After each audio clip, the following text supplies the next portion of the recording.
जर सावता माळी, तुकाराम महाराज आणि छत्रपती शिवरायांचे विचार महात्मा फुलेंनी पुन्हा जिवंत केले नसते, तर आजचा आधुनिक आणि पुरोगामी महाराष्ट्र आपल्याला पाहायला मिळाला नसता.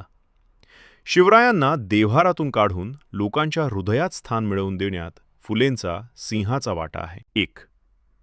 कुळवाडी भूषण ही खरी ओळख. महात्मा फुलेंनी 1861 मध्ये शिवाजी महाराजांवर पहिला पोवाडा लिहिला.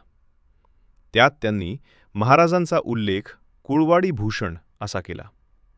याचा अर्थ शेतकरी आणि कष्टकरी वर्गाचा उद्धार करणारा राजा.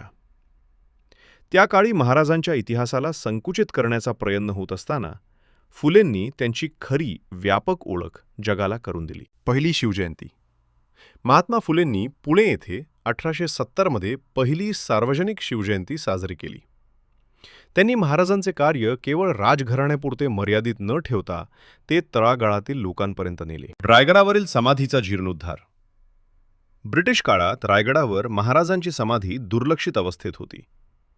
महात्मा फुलेंनी तिथे जाऊन ती शोधली, तिची स्वच्छता केली आणि जगाला सांगितले की इथे आपला महापुरुष निजला आहे. सत्याचा विजय. त्या काळी काही इतिहासकारांनी शिवरायांच्या इतिहासात स्वतःचे रंग भरले होते.